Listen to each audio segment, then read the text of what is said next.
بسم الله الرحمن الرحيم نحمده ونصلي على رسوله الكريم اما بعد بسم الله الرحمن الرحیم۔ عزیز طلبہ، آج ہم مختصر المعانی الفن الثالث علم البدیع کا سبق نمبر 48 شروع کر رہے ہیں۔ سب سے پہلے ہم حسب عادت آج کے سبق سے متعلقہ عبارت کو پڑھتے ہیں، اس کے بعد پھر سبق کا خلاصہ اور آخر میں عبارت کا ترجمہ اور مختصر تشریح ہم پڑھیں گے۔ عزیز طلبہ، آج کی سبق کی ابتدا کالتوبیخ فی قول الخارجیت سے ہو رہی ہے۔ آپ حضرات عبارت پر توجہ فرمائیے۔ کالتوبیخ فی قول الخارجیت آیا شجر الخابور هو من نواحی دیار بکر ما لک مورقا ای ناظرا من اوراق اذا صار ذا ورق کأنک لم تجزع على ابن طریف والمبالغة في المدح كقوله ألم برق سرى أم ضوء مصباح أم ابتسامتها بالمنظر الضاحي أي الظاهر أو المبالغة في الضم كقوله وما أدري وسوف يخال أي أظن وكسر همزة المتكلم فيه والأفصح وبنو أسد يقولون أخال بالفتح وهو القياس أدري أقوم آل حصن أم نساء فيه دلالة على أن القوم هم الرجال خاصة وتدله أي وكالتحير والتدهش في الحب في قوله بالله يا ظبيات القاعي هو المستوي من الأرض فقلنا لنا أليلاي منكن أم ليلى من البشر في إضافة ليلى إلى نفسه أولا والتصريح باسمها ثانيا استلزازا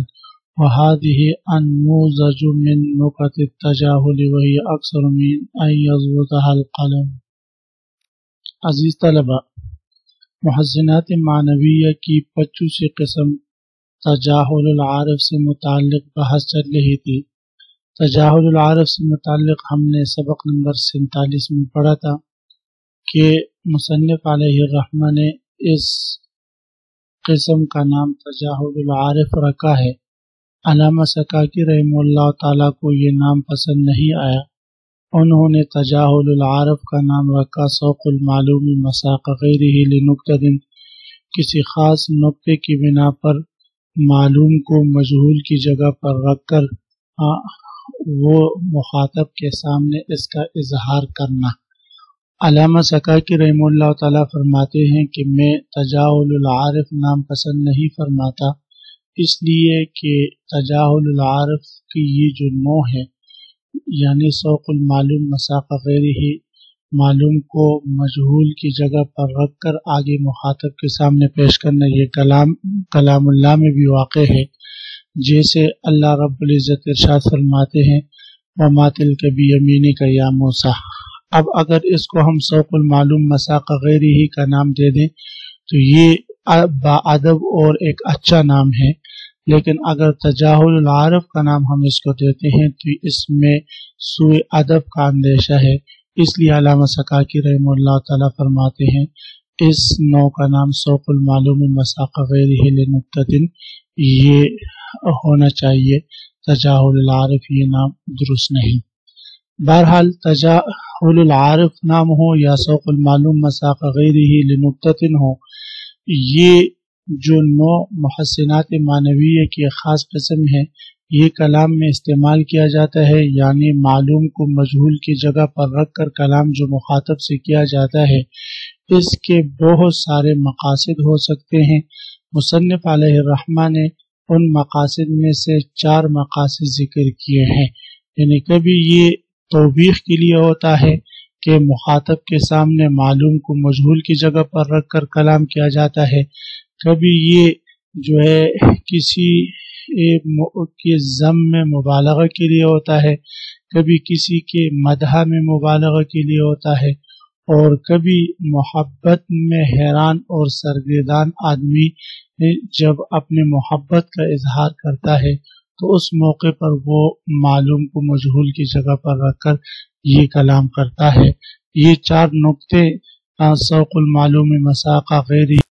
کے مصنف علیہ الرحمہ نے بیان کیے ہیں۔ اس کے علاوہ پھر مصنف علیہ الرحمہ آخر میں ذکر کریں گے کہ اس کے بہت سارے نقطے ہو سکتے ہیں جن نقطوں کو قلم کے لیے جمع کرنا یہ ممکن نہیں۔ بہرحال جو 4 نقطے مصنف علیہ الرحمہ نے ذکر کیے ہیں ان میں سے پہلا نقطہ قد توبیخ و توبیخ ہے۔ توبیخ باب تفعیل کا مصدر ہے، اس کا معنی آتا ہے ڈانٹنا، کسی پر غصے کا اظہار کرنا۔ تو کبھی کبھی کسی پر غصے کے اظہار کے لیے، کسی کو ڈانٹنے کے لیے، کسی پر جو ہے اپنا غصہ جاننے کے لیے سوق المعلوم مساق غیر ہی کا طریقہ اپنایا جاتا ہے، معلوم کو مجہول کی جگہ پر رکھا جاتا ہے۔ جیسے خارجیہ، یہ لیلہ بنت طریفہ کا لقب ہے۔ اس لیلہ بنت طریفہ نے اپنے بھائی کی فوتگی پر جو ہے، یعنی ابن طریف کے فوتگی پر جو خوارج کا بڑا گزرا ہے، اس کی فوتگی پر اس نے یہ ایک شعر پڑھا تھا۔ شعر اس نے یوں پڑھا تھا: آیا شجر الخابور مالک مورقا کأنک لم تجزع علی ابن طریف، اے خابور نامی درخت، تجھے کیا ہوا کہ تو سرسبز و شاداب ہے،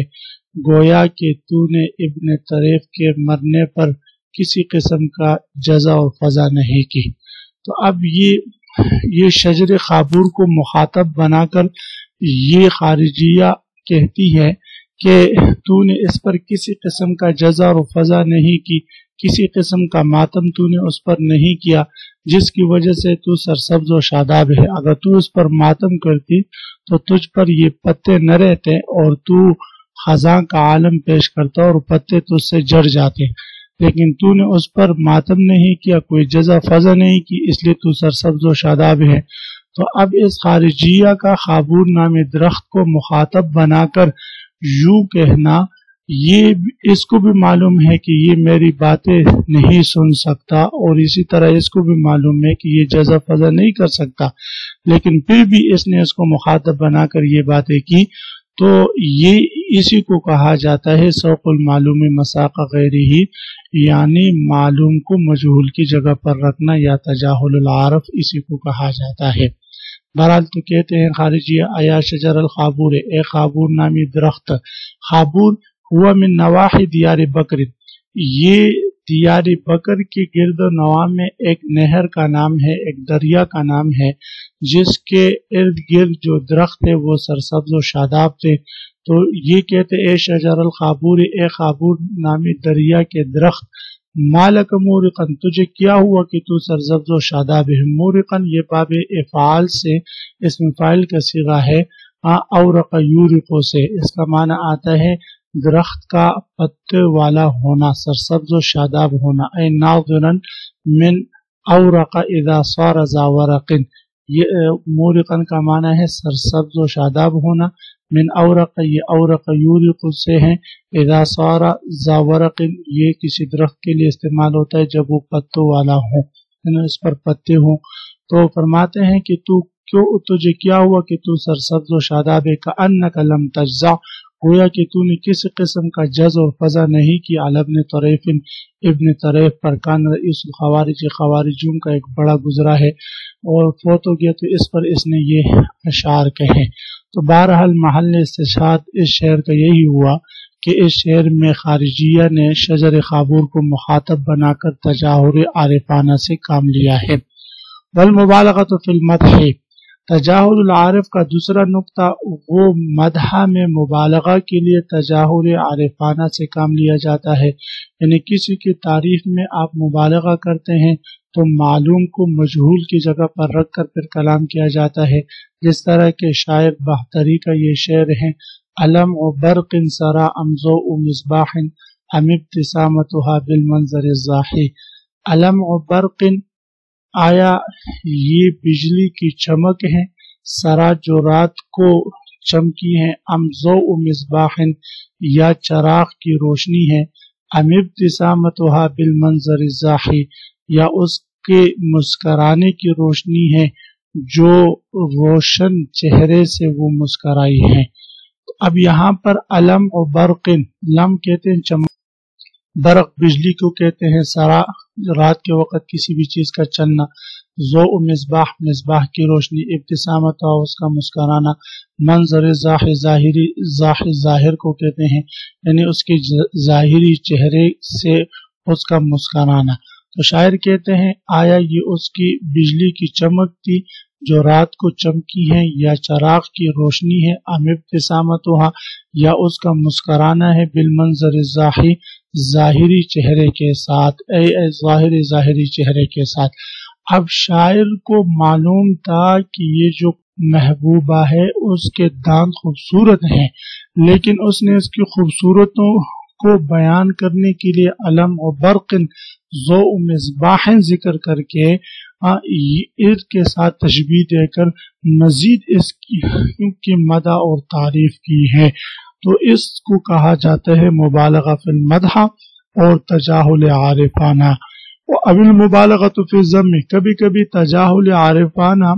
یہ ذم میں مبالغہ کے لیے کیا جاتا ہے، کا قولہ جس طرح کہ زہیر ابن ابی سلمہ کا شعر ہے، وما ادری وسوف یخال ادری اقوم آل حسن ام نساء، اور مجھے نہیں معلوم ان قریب کہ میرا خیال ہو کہ مجھے معلوم ہو جائے کہ اس قلعے والے مرد ہیں یا کہ عورتیں ہیں۔ تو اب یہاں پر محل استشہاد وہ یہ ہے کہ شاعر جو ہے زہیر ابن ابی سلمہ وہ اپنے دشمن قوم کی مذمت بیان کر رہا ہے، اور اس مذمت میں اس نے کافی مبالغہ سے کام لیا، اور اس مبالغہ سے بے معنی کام لیا کہ شاعر کہتا ہے کہ مجھے نہیں معلوم ان قریب کہ مجھے خیال ہو جائے کہ مجھے پتہ چل جائے گا کہ یہ لوگ جو قلعے میں محصور ہے یہ مرد ہیں یا کہ عورتیں ہیں۔ تو ظاہر ہے اس کو تو معلوم تھا کہ قلعے میں محصور مرد ہی ہے، لیکن اس نے اس کی شجاعت اور بہادری یعنی تجاہل عارفانہ سے کام لیتے ہوئے یہ ذکر کر دیا کہ شاہد کہ یہ مرد ہیں یا کہ عورتیں ہیں۔ وما ادری وسوف اخال، اور مجھے نہیں معلوم ان قریب کہ مجھے خیال ہو جائے۔ اخالو یہ واحد متکلم کا صیغہ اصل میں اخالو ہونا چاہیے قیاس کے مطابق، لیکن مصنف علیہ الرحمہ فرما رہے ہیں کہ یہ حمزہ کی کسر کے ساتھ زیادہ فصیح ہے۔ اے اظن، اخالو اظن کے معنی میں ہے، اخالو یہ اظن کے معنی میں ہے، وکسر حمزۃ المتکلم فی والافصح، اور اس میں متکلم کے حمزہ کو مکسور پڑھنا ہی زیادہ فصیح ہے۔ وبنو اسد یقولون اخالو، بنو اسد والے اس کو اخالو پڑھتے ہیں یعنی حمزہ کے فتح کے ساتھ، وہو القیاس، اور یہی ضابطہ بھی ہے، قاعدہ بھی ہے کہ حرف مضارعات متکلم میں مفتوح ہوتا ہے۔ ادری مجھے معلوم ہو جائے گا، اقوم کی یہ لوگ مرد ہیں، آل حسن قلعے والے، ام نساء یا کہ عورتیں ہیں۔ یاد رکھیں عزیز طلبہ، اقوم میں قوم سے مراد یہ جو ہے مرد ہے، اس لیے کہ قوم جب نساء کے مقابلے میں آ جائے تو اس سے مراد مرد ہوتے ہیں، جیسے قرآن میں آپ حضرات پڑھ چکے ہیں، یا ایھا الذین آمنوا لا یسخر قوم من قوم عسى ان یکونوا خیرا منهم ولا نساء من نساء عسى ان یکن خیرا منهن۔ اب یہاں پر دیکھیں کہ قوم نساء کے مقابلے میں آیا تو قوم سے مراد جو ہے مرد ہے، جہاں قوم نساء کے بدلے میں آئے تو وہاں اس سے مراد مرد ہوتے ہیں، اور جہاں قوم اکیلے آئے جیسے یا قوم ادخلوا تو وہاں پر قوم سے مراد پھر جو ہے مرد اور عورتیں دونوں ہوتی ہیں۔ لیکن جہاں لفظ قوم یہ نساء کے بدلے میں آ جائے، جس طرح کہ اس شعر میں آیا ہے کہ اقوم آل حصن ام نساء، تو اب نساء کے مقابلے میں قوم کا لفظ آئے تو اس سے مراد یہ مرد ہوں گے، قوم کے لفظ سے مراد یہاں پر مرد ہوں گے، جیسے قرآن میں بھی یہ استعمال ہوا ہے، یا ایھا الذین آمنوا لا یسخر قوم من قوم عسى ان یکونوا خیرا منهم ولا نساء من نساء عسى ان یکن خیرا منهن۔ اب یہاں پر دیکھیں نساء من نساء عسى کے بدلے میں قوم کا لفظ آیا ہے قرآن کی آیت کریمہ میں، تو یہاں پر بھی مراد قوم سے مرد ہے۔ اسی طرح اس شعر میں بھی ادری اقوم آل حسن ام نساء، مجھے ان قریب پتہ چل جائے گا کہ اس قلعے میں مرد ہیں یا کہ عورتیں ہیں۔ یہی دلالت علی ان القوم هم الرجال خاصہ، اس میں دلالت اس بات کی یعنی اس ام نساء کے لفظ میں دلالت ہے اس بات پر کہ قوم سے مراد خاص کر مرد ہی ہے۔ بہرحال محل استشہاد اس شعر کا یہ ہے کہ اب شاعر کو معلوم تھا کہ قلعے میں مقصود مرد ہی ہے، لیکن باوجود اس علم کے وہ تجاہل عارفانہ سے کام لیتے ہوئے اپنے دشمن قوم کی مذمت بیان کرتے ہوئے کہتا ہے کہ مجھے عن قریب پتہ چل جائے گا کہ اس قلعے میں مرد بنتے یا کہ عورتیں بنتی، یعنی دروازے بند کر کے انہوں نے جو اپنے آپ کو محصور کیا ہے یہ عورتوں کا کام ہے، مردوں کا کام نہیں۔ وَالتَّدَلُّهِ، تدلہ کہتے ہیں محبت میں حیران و سرگردان ہو جانا، پریشان ہونا۔ وَالتَّدَلُّهِ أي وقت تحیر وَالتَّدَهُّشِ فِي الْحُبِّ، اور تجاہل عارفانہ کے نقطوں میں سے ایک نقطہ وہ یہ ہے کہ محبت میں حیران اور پریشان آدمی کبھی کبھی تجاہل عارفانہ سے کام لیتا ہے اور تجاہل عارفانہ کی صورت میں وہ کلام کرتا ہے۔ تدلہ کا معنی بتا رہے کہ اس کا معنی ہے تحیر، محبت میں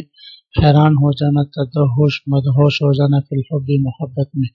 فی قولی، جس طرح کا حسین ابن عبداللہ العرجی شاعر کا یہ شعر ہے،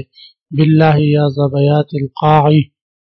قلنا لنا الیلا من کننا ام لیلا من البشر۔ شاعر کہتا ہے اللہ کی قسم اے صحرا میں رہنے والے ہرنیوں، مجھے ذرا بتا دیجئے الیلا من کننا ام لیلا من البشر، کہ میرا لیلا تم میں سے ہے یا کہ بشر میں سے ہے۔ اب یہاں پر صحرا کے ہرنیوں سے کلام کرنا ظاہر ہے کہ شاعر سمجھتا ہے کہ یہ میری باتیں تو نہیں سمجھ سکتی، اسی طرح شاعر کو یہ بھی معلوم ہے کہ میرے سوال کا جواب یہ نہیں دے سکتا، اسی طرح شاعر کو یہ بھی معلوم ہے کہ اس کا لیلا وہ انسانوں میں سے ہے، ان ہرنیوں میں سے نہیں ہے۔ اس کے باوجود ان کو مخاطب بنا کر اس نے باتیں کی، تو یہ بھی تجاہل عارفانہ کے انواع میں سے ایک نوع ہے۔ اب اسی شعر سے متعلق مصنف علیہ الرحمہ ایک ترکیبی بات بھی ذکر فرمائیں گے۔ دیکھیں یہاں پر فرمائے الیلا من کننا ام لیلا من البشر، الیلا لفظ لیلا کی اضافت جب شاعر نے یا ضمیر متکلم کی طرف کر دی تو یہ اب متعین ہو چکا۔ اب اس کے بعد پھر فصیح کلام کا مقتضا اور فائدہ یہ ہے کہ دوبارہ اگر اس میں ظاہر کا ذکر ہو تو اس کے لیے ضمیر ذکر کیا جاتا ہے، اس میں ظاہر دوبارہ مقرر نہیں لایا جاتا کہ یہ فصاحت کے خلاف ہے، جبکہ شاعر ام لیلا من البشر لے کر یہ اس میں ضمیر اس میں ظاہر دوبارہ لے کر آیا ہے لفظ لیلا، حالانکہ یہاں پر ام ہی من البشر ہونا چاہیے، اس لیے کہ لیلا تو پہلے یا ضمیر متکلم کی طرف اضافہ سے متعین ہو چکی۔ تو شاعر اس کا جواب دے رہے ہیں کہ وہ تصریح باسمھا ثانیا استلزاز، کہ شاعر نے اس لیلا کا لفظ دوبارہ ذکر کر کے اس میں ضمیر والے ضابطے پر عمل نہیں کیا، یہ بطور استلزاز کے اس کے نام سے تلذذ حاصل کرنے کے لیے شاعر نے ایسا کیا، حالانکہ ضابطہ جو ہے وہ یہی ہے کہ یہاں پر ضمیر ہونا ضروری ہے۔ اور فرماتے ہیں قولہ، جس طرح کے شاعر کا یہ شعر باللہ یا ظبیات القاعی، کہتے ہیں هو المستوی من الصحرا کو کہا جاتا ہے، تو شاعر کہتے ہیں اللہ کی قسم اے صحرا کے ہرنیوں، قلنا لنا، ذرا مجھے تھوڑا سا بات ذرا مجھے بتا دیجئے الیلا من کننا ام لیلا من البشر، کہ میرا لیلا تم میں سے یا بشر میں سے، فی اضافت لیلا الی نفسی، اولا پہلے لفظ لیلا کی اضافت اپنے نفس کی طرف کی، وہ تصریح باسمھا ثانیا استلزاز، اور دوبارہ پھر اس کا نام صراحتاً ذکر کرنا، یہ استلزاز کے قبیل سے ہے، یعنی تلذذ طلب کرنا، حاصل کرنا۔ وَهَذِهِ أَنْمُوذَجٌ مِّن نُكَتِ التَّجَاهُلِ، مصنف علیہ الرحمہ فرما رہے ہم نے جو چار انواع تجاہل عارفانہ کے ذکر کیے ہیں، یہ تجاہل عارفانہ کے انواع میں سے چند نمونے تھے، وَهِيَ أَكْثَرُ مِنْ أَنْ يَضْبُطَهَا الْقَلَمُ، باقی تجاہل عارفانہ کے انواع اور اس کے نقطے اتنے زیادہ ہیں کہ قلم بھی ان کو ضبط نہیں کر سکتا، یعنی قلم کے ضبط کرنے سے وہ زیادہ ہے، قلم کے ضبط کرنے میں بھی نہیں آتے۔ عزیز طلبہ، اسی کے ساتھ آج کے سبق کے اختتام ہوا۔ سبق کا خلاصہ یہ ہوا کہ ہم نے محسنات معنویہ کی اقسام میں سے تجاہل العارف سے متعلق پڑھا۔ تجاہل العارف کے نام پر علامہ سکاکی رحمہ اللہ تعالیٰ نے تھوڑی سی بحث فرمائیے کہ سوق المعلوم مساق غیر ہی لنقطۃ اس کا نام ہونا چاہیے۔ پھر آگے تجاہل العارفانہ کے انواع میں سے 4 انواع ذکر کیے ہیں کہ کبھی تجاہل العارف توبیخ کے لیے آتا ہے، کبھی مبالغہ فی المدح کے لیے، کبھی مبالغہ فی الذم کے لیے، اور کبھی تدلہ کے لیے، یعنی محبت میں حیران و سرگردان آدمی اپنی محبت کے اظہار کے لیے اس قسم کا کلام کرتا ہے۔ آپ حضرات اس کو خوب غور سے سنیں سمجھیں۔ اللہ تعالی ہم سب کا حامی و ناصر ہو، آمین۔ وآخر دعوانا ان الحمد للہ رب العالمین۔